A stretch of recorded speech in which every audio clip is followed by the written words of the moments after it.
New signal. Watch its attacks. Uh-oh.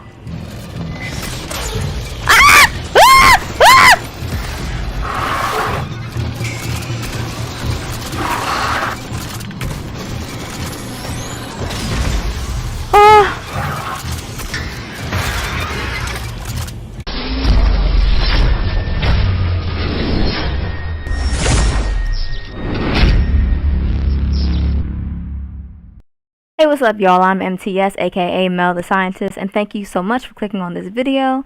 And if you are currently up to date with my chronological order of videos, you'll notice that this is the third Casual Geographic reaction that I've posted in a row.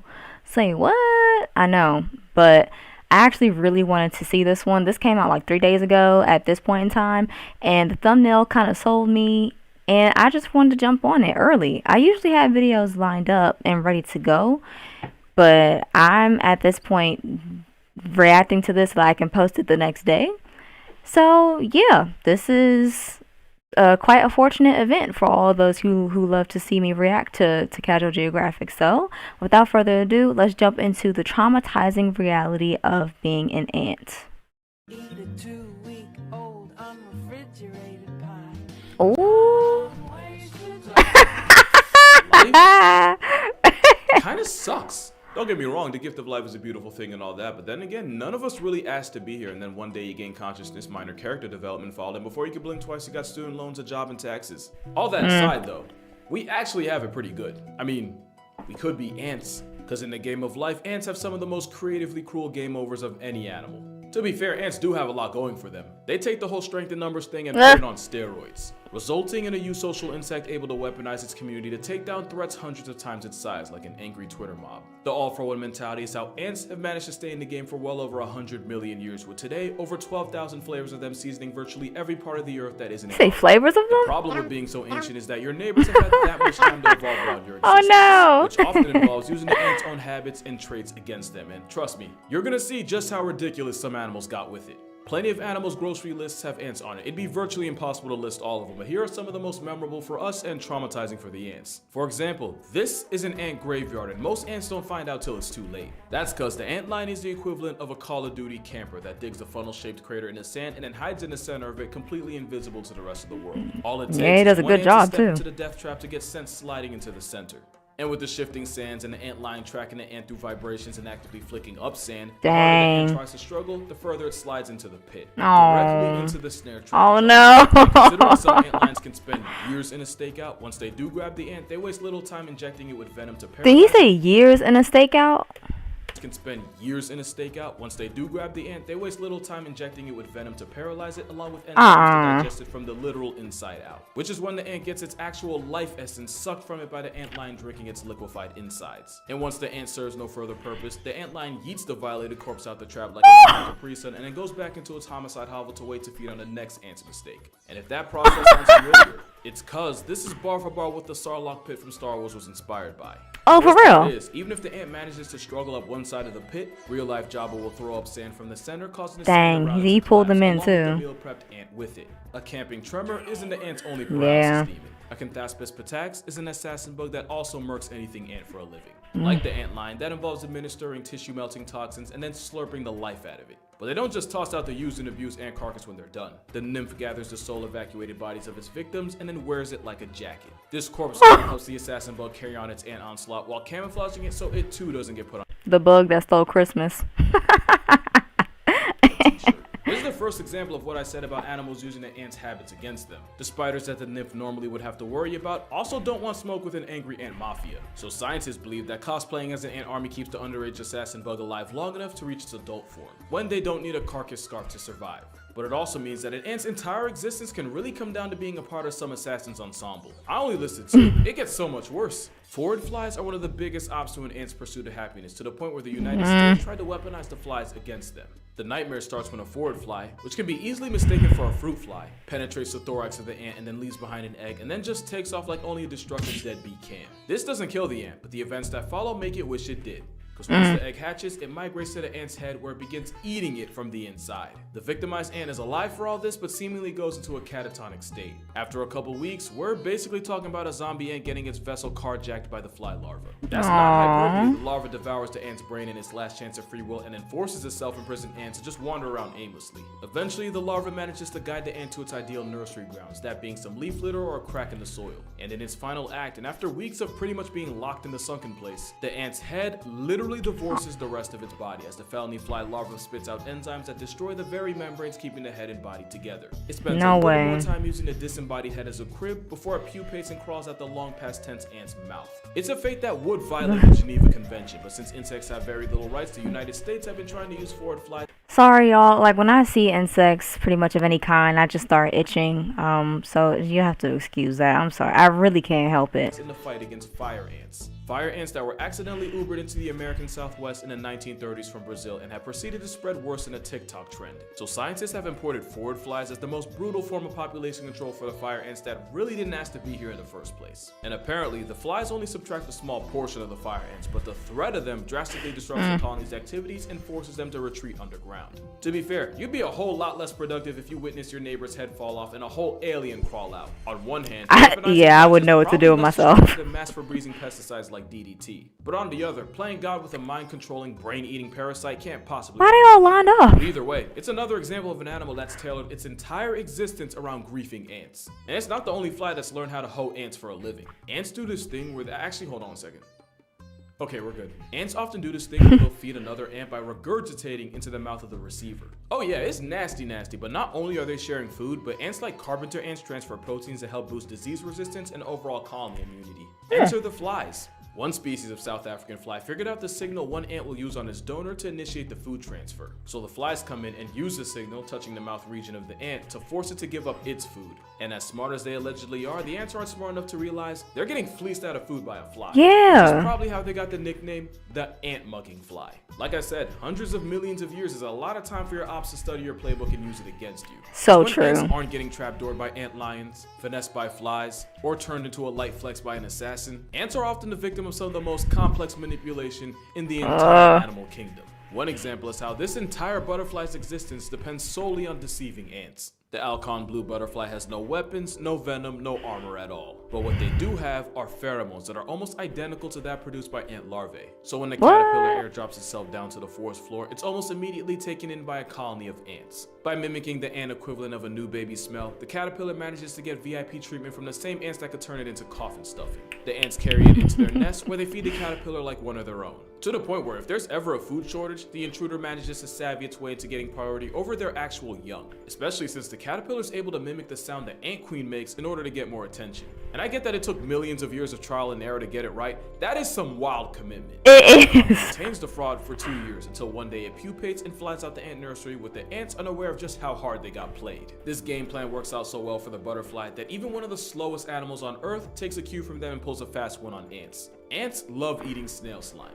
I want you to remember that piece of information. It's going to be real important later. But one species of snail will purposely secrete slime in order to attract the ants who kidnap it and carry it into their nest. Since most ants will 100% eat a snail alive, at first this looks like self-subtraction with extra steps. But once carried into the ant fortress, the snail suddenly stops releasing the slime that got it there in the first place. And somehow not being seen as food gives the snail diplomatic immunity, and they're able to move around the nest untouched and even feed on the groceries the ants bring in while contributing a total of nothing. But at least with the Alcon blue and the snail, technically no one really gets hurt. But one animal manages to not only completely manipulate its ant mark, it does it in one of the most ridiculously complicated ways possible. Go get a snack if you don't have one. This finna be a novel. The jihad starts with a parasitic flatworm that enslaves the ant through mind control. You see the pattern here, right?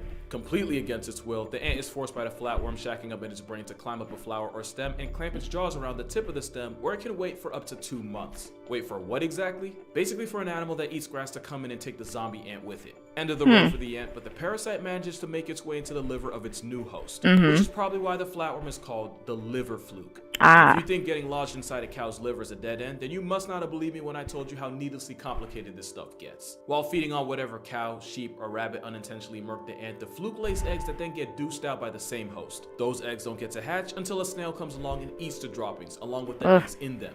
And it's while getting taxied by host number 3 that the eggs hatch and proceed to irritate the snail to the point where they get ejected along with a good amount of snail slime. You remember what I said about snail snot and who likes to eat it? And it's once an ant feeds on the contaminated, parasite-loaded goop that this vicious cycle restarts itself. Pretty much the liver fluke's life cycle looks more like a Family Guy cutaway. But instead, the biggest casualty in all of this is an ant that thought it scored an easy meal, but instead gets turned into an easy lick. And I know what you're thinking, and yes, there's a fungus that does the exact same thing. Ants live through The Last of Us firsthand when a cordyceps fungus infects an ant, robs it of its life choices, and then forces its new vessel to climb up high enough until it makes it clamp its vice grip jaws around a stem, and then it just stands there waiting for the sweet release of perma-sleep. And once the ant becomes a was, its withered body becomes ground zero as the fungus proceeds to explode out of it, with the fruiting body growing out of the decommissioned ant's head. And from there, it spits out spores in order to continue the cycle of completely desecrating the ant's way of life. So as you can see, there are many obstacles to an ant's very existence. Taxes don't seem too bad now, huh? But by far, the biggest threat to ants No, they're still bad. are other ants. Ants regularly commit acts of war against other colonies, and the outcome is just as horrific as you'd think. Apart from the mass slaughterings, ants regularly participate in slavery. When ants like the red raid enemy nests, it's not enough for them to red rum any adults that try to slow them down. They'll make off with as much of the victim colony's larvae as possible. In a season, they can abduct thousands. Back at the kidnapper's home base, the stolen children are born with no way of knowing how they got there and are conditioned to serve the colony that massacred their family. The kidnapped are made to do tasks such as maintain the nest, go out and search for food, and even look after the next generation of baby snatchers. Ants! That weird food transfer vomiting thing I told you about to feed their own captors. But don't think for a second that the kidnappers get off scot-free. Eventually, the enslaved turn on their kidnappers by hitting them where it hurts the most. A good number of the slave maker ant pupae get murked by the same slave workers that were supposed to be looking after them. This get-back can delete more than half the colony's children before they finish the pupal stage and become adults. Revenge. And in some cases, up to 2/3 of the slaver's offspring get relieved from life. I've made this joke before, but that's Django Unchained levels of get back, which is why another ant figured out a safer way of griefing their ops. The Solenopsis guerrieri of South America is another That's frontier parasite justice. who will infiltrate the nest of, for example, red fire ants. And instead of immediately turning the queen into a hashtag, the parasite instead steals the food intended for her, which pretty much kills the actual queen slowly. Yeah. While that's happening, the parasite queen starts spawning eggs, which the workers unknowingly take care of. And once her children are developed and ready, they fly off like a virus to infect even more colonies. The Solenopsis is such a menace that, just like with forward flies, this parasite has been used to nerf the red fire ants that have become invasive in some places. And at this point, it's pretty clear that the ant's entire purpose is to serve the colony and by extension the queen. This means that some ants have essentially sold their souls for the ant kingdom's best interests. Soldier ants are so geared for war and nothing else that they physically can't feed themselves, and without worker ants to mama bird them, they'd starve. The cephalotes spent evolution points on a head wide enough to block entrances to their nest from intruders. Pretty dope until you realize their entire life's purpose comes down to just being a living door. All this to protect the queen who would 100% throw her colony under the bus if it benefits her. It's not speaking hypothetically either. Queen ants have been known to backdoor their own colony. Many ant colonies have more than one queen, which on paper should be a good thing since more queens means more workers means better chance for the colony to prosper. The problem is the small but very real chance that the workers turn on the extra queens and take over power permanently. Queen ants seem to know this, so sometimes they'll try to be slick and purposely produce less eggs so that they can save their energy fighting off any disobedient subordinates if it ever gets to that point. Gotta do what you gotta do. Is producing less eggs and therefore less workers actually hurts the colony overall. It does, even though. if it helps the one queen. Yep. The problem is the workers know it, and they can sense how fertile a queen is based on chemicals. So if the worker ants suspect that one of the queens is holding out on them, it's curtains for her. Ant politics means if the ant queen gets too selfish, she gets executed, but become too much of a team player with other queens in power, and the queen ant becomes completely defenseless in the case of a mutiny, since the process of making so many eggs means she doesn't have any energy left to defend herself. True. But no ant pays a higher price for being a team player than a species found in Southeast Asia. These ants don't have huge mandibles or stingers, but when their colony is under attack, then you see exactly why they were named Colobopsis explodens. They have huge glands under their abdomen, and as a last resort, they'll force the glands to burst and cause themselves to explode. This act of self-subtraction coats the enemy in this toxic, sticky, glue-like gunk that traps the attackers while also poisoning them. The ants kamikaze themselves, but they do it for the good of the colony. And this isn't even the only way ants will voluntarily cross themselves off the census. There's a species of Brazilian ant that'll seal the entrance to their nest every night to keep possible threats out. The problem is, they use actual living ants to close the entrance from the outside. And with no way to get back in, a few brave worker ants spend the night outside the safety of the nest. And become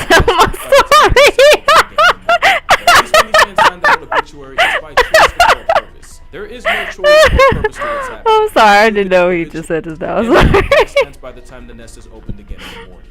But at least when these ants sign their own obituary, it's by choice and for a purpose. There is no choice or purpose to what's happening here. Two things to know about army ants. Number one, they're nomads. They don't make a permanent settled down nest and are constantly on the move. Number 2 is that army ants are essentially blind and rely on pheromones to get around. An anthill like this happens when a small party of ants get separated from the rest of the foraging group, and while lost they begin to start following each other. And with no way of knowing they're going in an empty circle, you see exactly why this has been called the death spiral. They just keep going until they eventually pass tense to pure exhaustion, and not all ant mills are this small. One of the first death spirals ever seen was about 1,200 feet across. For the non-Americans, that's about 365 meters, and for the Americans with no concept of distance like me, that's more than 3 football fields, and apparently it took each ant 2.5 hours just to complete 1 lap. And out of all the disturbing ways ants get logged out of life, this might be the worst one. The worst. Marching in a circle, blindly following the guy in front of you until your number eventually gets called. Yeah, it's the worst one because for some people, it's the most relatable. And on that note, that's the end of this video. Make sure you go outside and do something you wouldn't normally do. Break out of the rut any chance you can. Because the thing about a death spiral is, you may not realize you're in it. Exactly. Until it's too late. Yep. See you on the next one. Oh man. I'm sorry. I know my screen kind of covers the part where I was laughing, but it was like one of the ants was telling the other ant tell my story, and it was just like I don't know why it was funny. Yeah, I'm sorry. This video just made me itch the entire time. I'm surprised that I was able to actually take in information entirely. Yeah, no, I'm actually I feel quite blessed to be a human being. Yes, we have our own trials and tribulations that are pretty much all man-made, but at least we're not them. Shoot, you know, this outro isn't even going to be that long because I can't look at these anymore.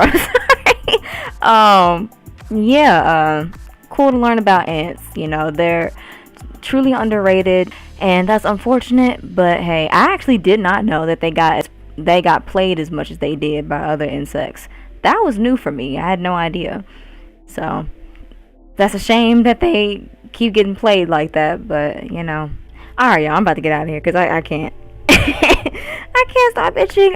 I need something else to look at. So on that note, thank you so much for watching the video. If you liked it, please go on ahead and drop a like, and be sure to subscribe to Mel the Scientist. I have more videos coming out. There will be more Casual Geographic reactions coming soon as they are posted on the main channel. I will look at them when they come. And at the same time, if you pretty much only watch my Casual Geographic reactions, I really do appreciate it. However, also watch my other content as well. There are other things that I react to that I think are just as cool and interesting. So please go ahead and take a look at that. With all that being said, thank you so much for watching and supporting the channel, and I'll see you in the next video. Peace.